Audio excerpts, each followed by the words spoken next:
Thank you and welcome back to Race Industry Week 2024. This is day 2 and we have somebody very special joining us, the one and only Beth Paretta. So a big thank you to Beth who stepping in. Jeff Dodds had the last minute conflict with his schedule and Beth has volunteered to step in. So thank you very much, Beth. On to you, Lawrence. Hey, well, welcome, Beth, and thank you for finding the time. I know that you're probably about to head to Sao Paulo for the opening race of the 2024-25 season this weekend already. Goodness me. Absolutely. I head to the airport in, my goodness, maybe 12 hours. So, yep, time's a ticking. Our season is offset. So we start on Friday, and it is our season 11. Well, first of all, just want to congratulate Formula E on the news that you have topped the global sustainability benchmark in sports ratings, I believe, for a third straight year. First of all, I guess that is a meaningful metric to show that Formula E is making a difference, but just talk us through that. Yeah, I mean, the obvious thing is the fact, okay, it's electric racing. And so you look at that and you think that the footprint of the cars, okay. But when you look at the logistics of having an FIA World Championship and how are you moving all of this equipment, we are the promoter as well. So, you know, when we're talking about the garage setups, the cars for the teams, our people, our crew, how are we moving them around the world in a smart way? And so that we're actually, everything that we do, we think about, we consciously think about our carbon footprint. And it is our core value. It's not part of our core value. It is our core value. Mm-hmm. And as you can imagine, like any series that has, their stakeholders and their ecosystem, it is important to all of our stakeholders. So it is something that we have a VP of sustainability, and any touch point it applies to. And when I say like how granular this is, when you look at, you'll see we're going to start putting out some more metrics of us compared to other series or other sports, right? Like you look at things like the Olympics and the footprint that is, and it's just interesting to see the logistics of it. But even for our Formula E staff, my first race weekend as an employee was Berlin, and we get a travel brief, right? So we all fly in, we carpool from the airport to the hotel as you would. But my travel brief said in the morning to get to the track that we were going to be taking the metro. And, it's a very simple thing, but you realize we're not used to taking the moment to think about like these very obvious solutions that are kind of right there in front of us. And could other series adopt more of this, or could all of us adopt this in our daily lives in little ways? And would it have impact? Absolutely. I mean, that attention to detail, the fact that it is a cumulative effect, it's the sum of the parts. I guess that speaks as well to the fact that Formula E is, as you say, season 11, but it hasn't sort of lost that sort of core proposition as to what Formula E is there for. I mean, just talk to us about the bigger picture mission, as it were, for Formula E. So, the series, as you said, it's 10 years old. We're about to start season 11. So if you look at the progress that the series has made in that really short time, I mean, and we're at this kind of inflection point now. We have this wonderful new investment from Liberty Global that is because of the way that they value where our future is going. And what's wonderful about that is you're now seeing we became an FIA World Championship officially only a couple of seasons ago. And so, there's a responsibility to that, to make sure that we're going around, that we're racing in all of these different markets. You're going to see our calendar layout change a little bit, where we're kind of going now by regions, because that then also becomes a smarter way to go. We have just embarked on a kind of a cargo project to make sure that the way that we're shipping our cargo around the world is efficient and smart, and using things in regions instead of just kind of bringing everything along for a global ride. But the real tenet is to help car companies with their adoption of electric vehicles. And I think the thing that the narrative around electric in general, and my background is automotive, right? So I still love the automotive industry, and I'm always, you know, reading everything that's going on in the latest. Is I think there was for a few years there was this dialogue that people kind of thought that electric vehicles were an either or proposition. Mm-hmm. And that whenever you're talking about that, and then you want to talk about people adopting new technology, you know, like anything, there's a hesitance until you really understand it and can you adopt it. But this idea of, well, you know, could you have an electric vehicle for like your city car and doing your, you know, your errands around town, or maybe your commuter car back and forth to work or back and forth to the train station? Is an electric car a good solution? Yeah, probably. And let's be clear, anybody that's driving a hybrid, that what makes it a hybrid is the electric addition to it. So, you know, electric technology that you see that we're progressing with our OEMs in the Formula E series does find its way to road cars in a few different ways. One good example, we have obviously Jaguar has got a long-term commitment to Formula E, and we've just seen we've had a crazy couple of weeks in terms of the Jaguar pre-news on the all-electric, but we've finally seen the 0-0 as a concept. I mean, that there must be a really good example of an OEM sort of, you know, going all in on Formula E, but using it as a proposition to sort of take them into the future. Absolutely. And you heard it here first. Tomorrow evening in Sao Paulo, they'll be revealing the season 11 Formula E car as well. So they're going to have a proper reveal tomorrow night in Sao Paulo, right? Just at the kickoff. We have just announced, so Jaguar is going to be with us through our Gen 4. So right now, just to put it in perspective, for this season, we're launching with our Gen 3 EVO, which is like Gen 3.5. Again, for a series that's 10 years old to be in our 3.5 iteration of a race car, the Gen 4 is already well underway in development. You're going to see that at the beginning of season 13. So here's season 11. So 2 more seasons with this car. And then season 13, we start with the Gen 4. So when you're seeing these automaker announcements right now, it's for the Gen 4. Those that are signing up for that they're going to be part of the development of the new car that they're signing up for. And the way that what our manufacturers do supply, just to make so that we're clear, is that we do use a shared chassis. But the manufacturer perimeter is in the powertrain, is in some of the suspension setup, the way that the software, and it's funny because software can often feel abstract. And obviously because it feels like it's intangible and just you say software, but if you look at the way that all modern cars now, the IP that car companies are spending on or doing joint ventures around is often around software and software management. So although it doesn't feel like, you know, the cars of old, the reality is that really is the heart and soul of automotive. And so to be able to test software in a racing application, that's what a lot of car companies have been doing now and for the past few years. Now, Beth, you mentioned Gen 3 EVO, the 3.5 car, as you put it, but this is in terms of, as you say, you know, that there has been sort of 3 versions of car, that there has been constant innovation. This Gen 3 EVO is not a cosmetic exercise. Just talk us through the innovation that has been introduced for this season. Absolutely. So there are some updates. And so you're going to see updates to the car and therefore updates to the format. So with the Gen 3 EVO, we are now activating all-wheel drive. So the drivers will be able to, at certain times, activate all-wheel drive. What that does, so like anybody that might be familiar with having test driven an electric car, these things have amazing acceleration. So the Gen 3 EVO, 0 to 60 in 1.8 seconds. It's 30% faster than an F1 car. I mean, we've got a lot of power in this car. For Gen 3 EVO, we are also going to have a new tire compound versus last year. So our tire supplier is Hankook. And for this season, we do have a softer compound because we want to get a little bit more grip and get more out of that tire so the car has a little bit more bite. Now, every racer knows softer compound, they're not going to wear as well. So over the course of the race, you're going to see that car behave a little differently. So that obviously adds it, contributes to the show of it, right? To see like which drivers can maybe manage it a little bit better than others. And that kind of adds a variable, which, variables make for, exciting outcomes.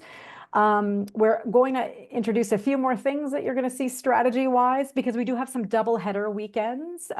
So you're going to see us announce probably right before so our first race is Sao Paulo. Next race is January in Mexico City. Right before Mexico, you're going to see us talk about some things that are going to be coming up for the season.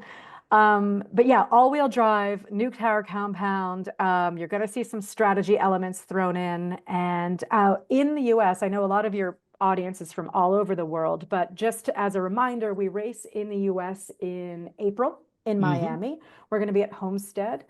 So first race, like I say, is December, then January, February, we're in Saudi Arabia, and then April in Miami.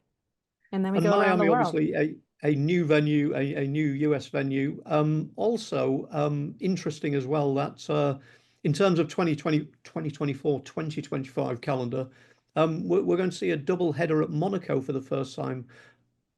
Absolutely. So that's quite historic in and of itself, because Monaco has never hosted a double header, certainly not for an FIA World Championship. So we will have a race on Saturday and Sunday, which is great because it'll give us a little bit more time in the Principality. And you're going to see hopefully a special award on that weekend, because I will say, Prince Albert has been supportive of Formula E from the very beginning, because he's very involved in environmental charities in a very real way. So he's embraced Formula E from the start, and it's amazing that we race on this same historic layout as the Formula One cars. Our cars are a little smaller. They're shorter than a Formula One car, so we actually can achieve a little bit more passing, just because even though it's so narrow, our cars actually fit a little bit better. So you're in for a treat if you want to. You can watch last year's Monaco you can actually pull them up on demand on Roku and take a peek.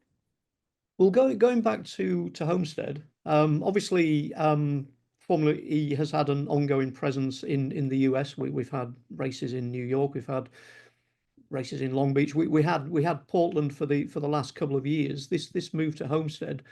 I don't know if I'm sort of being a sort of a greedy American sort of audience member here, but how important is the US market to Formula E, and how much do you think it can maybe sustain, additional races? I mean, Formula One comes to the US now 3 times, also has Canada and Mexico.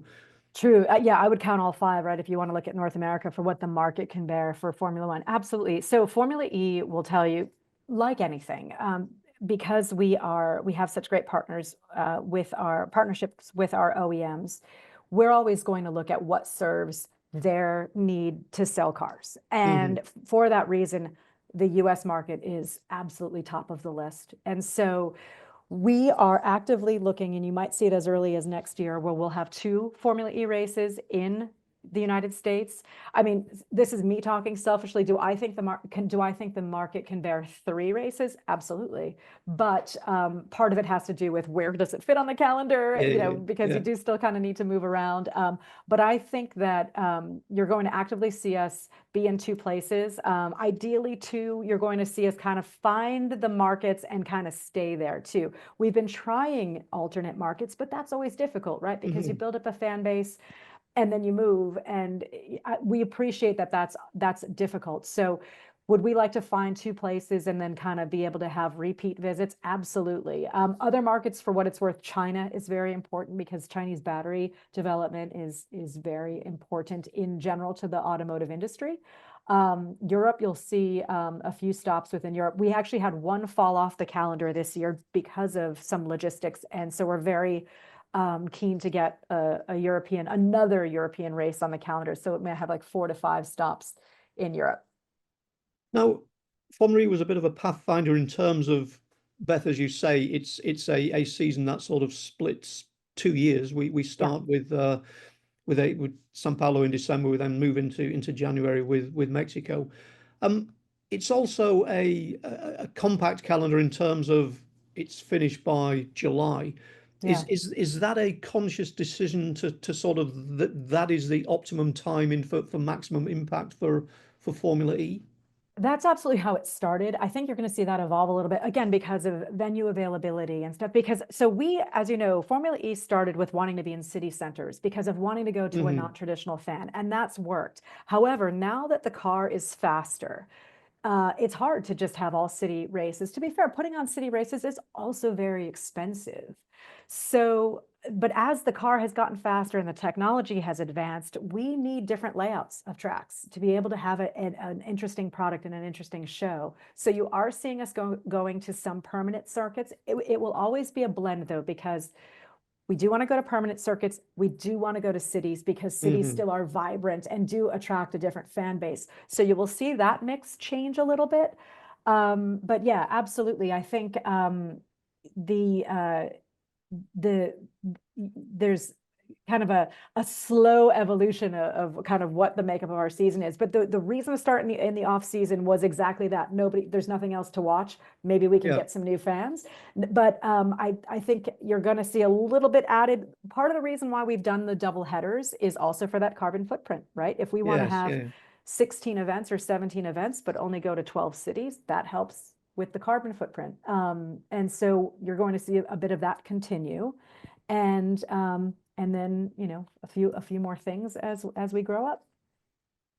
Beth, I want to rewind a couple of weeks to Barcelona and a hugely important initiative, and one I know that is massively dear to your heart. We had the all women's test at Barcelona. Yeah. Huge in itself, but just talk to me about how that fits in with the bigger picture philosophy and the initiatives that Formula E is making to bring women in not just in a driving capacity, but basically across the board. Right. So Jeff Dodds, who is our CEO, who he joined the company last June, and with all fairness to him, he, you know, kind of got in, looked around, and saw that there was, like many of us, right? One of the ways to grow the fan base, there's a few different ways that you can do it. Plus the nice to do about what can we do as a series. Like all of a sudden you find yourself in these positions where you might be able to affect change. You might have been watching from a distance and now you happen to be somewhere and, you know, you've got the keys to a series, and is there something that we can do? And so realistically, these ideas started with Jeff, and then he kind of started challenging some of the people within the team, within the Formula E team. What does it look like? What can we do? It happened that then, you know, I met Jeff exactly about a year ago now. And although I was hired to do my role here in sporting is I manage the relationship between Formula E and the FIA, the OEMs and the teams. So technical and a bit of commercial, just to make sure that all those stakeholders are getting what they need out of being in the series. But my joining, you know, the women's initiatives and the push for women just kind of comes as part of the package. And so the idea was there before I joined, and Jeff kind of had this idea of like, well, okay, what if we mandate during a test session that the teams have to have women in the driver's seat, you know, have women have a one of the sessions across the week. What if we have it dedicated for women, and we encourage the teams to hire women to be in the cars? So I will admit that when we first presented it to the teams, there was a little bit of like, how would we find, you know, the typical, it wasn't in their scope. It wasn't in their frame of imagination. So it took a little bit of discussion back and forth of this is why this matters. And now respectfully, a lot of these women are coming up from F4 or F3. So are they ready to step right into the car? No, but part of it is let's introduce these women to Formula E and the paddock. Let's introduce the paddock to these women, show you what they're capable of, and kind of just help this along. And so we were at Jarama right outside Madrid, and we had 18 women, and it was the first of its kind for an FIA World Championship that all of these women were in current equipment and got a 3-hour session. What's great about it too is all of those miles accrued helped them with their license with the FIA. Respectfully, the FIA was very supportive as well, because some of them, you know, they were you know, they're junior on the ladder, and to allow them this opportunity took a lot of people saying yes. And Beth, somebody obviously who you initiated the all women team at the Indy 500. Right. Huge impact. And you know, in terms of a proof of concept, massively successful. But I think key to this Formula E as well is that, okay, we've had the Barcelona test, but this is ongoing. This is something Yes. where, you haven't sort of done your big hit and then sort of, the status quo returns. Just talk us through how this is sort of an ongoing initiative. Absolutely. And it's funny, I've had conversations with a few people. If you look at the American landscape and you look specifically in IndyCar, people that have been around IndyCar for 25, 30 years will say where you all of a sudden see this uptick. And now you see so many women in the paddock and you can see the mark in time of when things changed. And, if I contributed to that, that's something I'm proud of. But again, it's the one thing I always caution everybody is the work's not done. Like as soon as you let your foot off the throttle, like you have to just kind of keep your foot in it. So with that here, yeah, one thing that we're conscious of is with all of the initiatives that we do, we always want to make sure that what's next for us too. So exactly that. So it's not an empty promise. So we, in fact, I had a 2-hour planning meeting yesterday on what the next 18 months look like for our women's initiative. So to be fair, although we are focusing on a lot of things that we can do as for drivers, I've also challenged our team to try to support ways to just get more women working in the paddock, because I believe, and we all have different opinions, but I do believe that just more women in the paddock naturally is going to help, because women hire women. And so as we normalize with just hiring the best, and people can say, well, why would you do this if it's just based on merit? Absolutely, it is based on merit. But what we're trying to do is create programs that train people coming in. And if you can't do the job, you're not going to keep your job. And so this isn't everybody gets a ribbon. Racing is not, racing is exacting, but it's making sure that we're maybe pulling in people right out of university who are interested and kind of giving them the path forward and getting them in for internships or entry-level positions, and then they can prove themselves. Beth, just going back to something as well, you just mentioned the several of the women drivers at Jarama at the test, as you say, F3, F4, it's relative performance level to FE. There is obviously a step to FE. Just give us a take on, just for people who maybe don't know, just give us a take on the relative performance of Formula E cars and the fact that these are serious performance propositions. These are absolutely serious. So just to put it in perspective, the Gen 3 EVO, the acceleration of this car, like again, if anyone's driven these cars, it's super fast, right? So 0 to 60 in 1.8 seconds. And so these are, rocket ships. But I will say when I first joined, I kept hearing a lot of chatter from people within the paddock saying, oh, I think this car's too difficult for women to drive. Oh, it's really heavy. It's this, it's that. These things are a bear. I will tell you that there were 3 women that were in the Jarama test. And I talked to many of them. For instance, Abby Pulling, who just won the F1 Academy Championship. She was one of the drivers. Like it was a who's who on this roster for sure, among these 18. But there were 3 women in particular that I was very keen to speak with.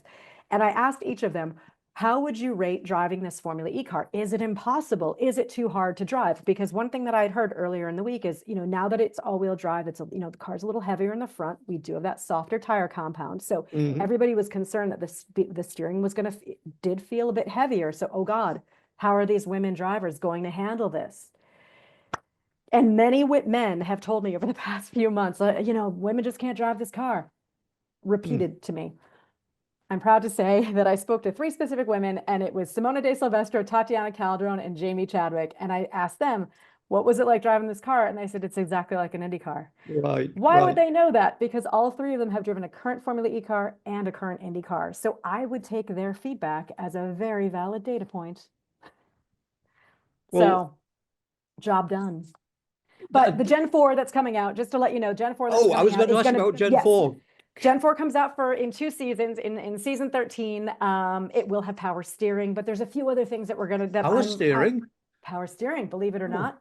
But a few other things that I'm trying to address to make sure that people of broader sizes can fit, because it's not just gender, it's making sure that the steering wheel is something that hands can grip, and all of these things that to be fair, are probably questions that just nobody ever asked. They're not barriers on purpose. They're barriers because it's always been that way.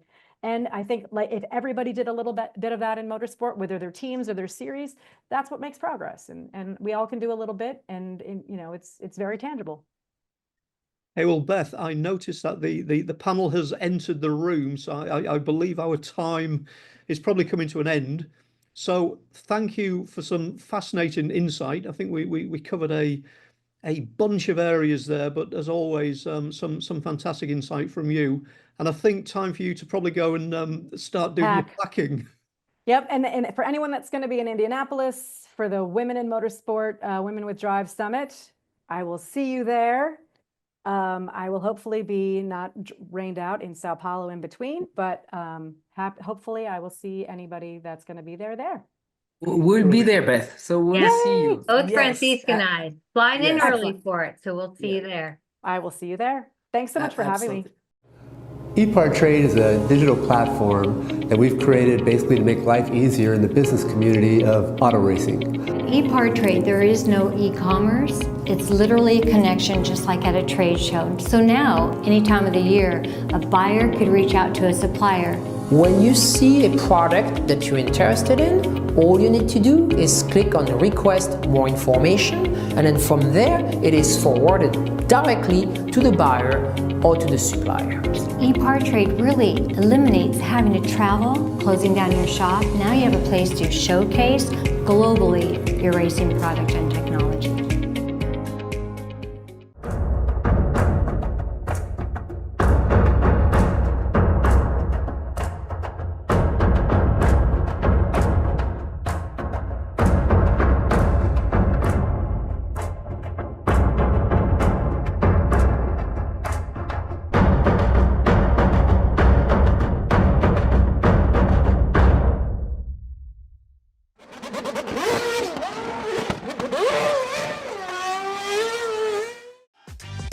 Looking for a quick fix of motorsports news? The Speed Sport Daily is what you need. It's a free racing newsletter delivered directly to your email every day. We'll cover the winners and the losers and tell you who's making news off the track. It's NASCAR, NHRA, World of Outlaw, IndyCar, and so much more. Go to speedsport.com today and get signed up for America's free racing newsletter and get your daily motorsports fix. The Speed Sport Daily.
Land speed record holder George Poteet's Speed Demon rocketed 481 miles per hour at the Bonneville Salt Flats. You don't go that fast without ARP fasteners. There is no way that we could go the speed that we've gone, the number of times we've gone, with a lesser quality bolt than ARP supplies to us. And we absolutely wouldn't be where we were today if it weren't for ARP. When failure is not an option, it's ARP-bolts.com. We're Performance Plus Global Logistics. Our team of dedicated performance industry and logistics experts get valuable cars and components to the track on time in top condition. We provide expedited logistics solutions for the performance industry using direct routes instead of deferred options, and communicate all necessary information to the appropriate resources to meet regulations and ensure a smooth transit and secure delivery, both domestically and internationally. And we exceed customer expectations by providing best-in-class service with an efficient and cost-effective system in place. Contact us today to book your next shipment. Scott Lewis & Associates, the sales, marketing, and branding specialist for the automotive performance industry since 1988. We get our manufacturers on track by opening an extensive distribution network, providing product training to sales staff, creating fully integrated sales and marketing strategies, building successful industry partnerships, attending trade shows, events, and races, offering first-class support to customers. SLAI delivers solutions that win you sales. To get in touch with an SLAI representative, call 516-378-6100. Go to scottlewisinc.com or email info@scottlewisinc.com. With roots in the Midwest that date back well before the Model T, Fifth Third Bank has a long history of serving the needs of automotive companies.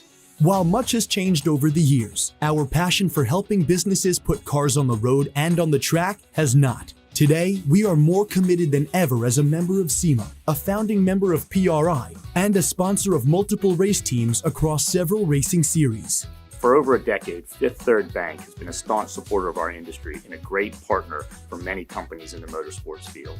Our business has been growing extremely fast, and really we could not be where we are today without Fifth Third. They provided amazing strategic advice, the capital we need to support our phases of growth. They are true partners for me now, and what they do with their involvement in motorsports is untouched in this community. Where can we take your business? Fifth Third Bank.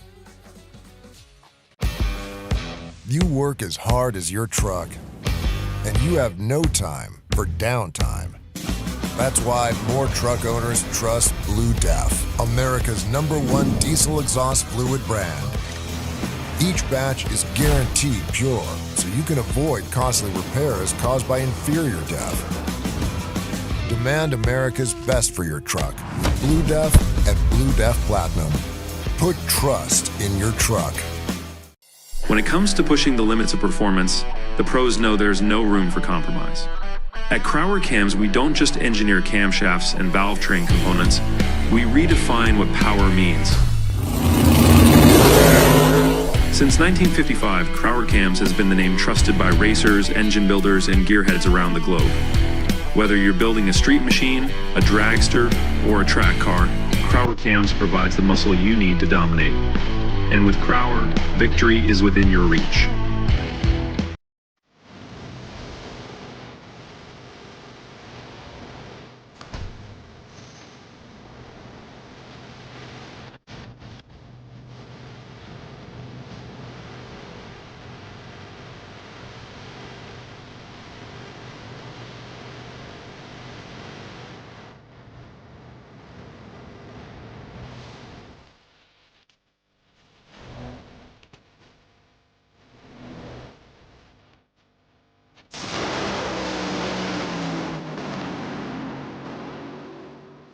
For over 25 years, Wisconsin-based CTech Manufacturing has been engineering and manufacturing the toughest, most accessible aluminum tool drawers, cabinets, carts, and tactical storage solutions for America's hardest working professionals. Whatever you need to store and however you need to store it, put your trust in CTech Manufacturing. We build it better. Visit our new website at ctechmanufacturing.com or give us a call at 715-355-8842. If you're watching this video, you might be wondering, what is WPC?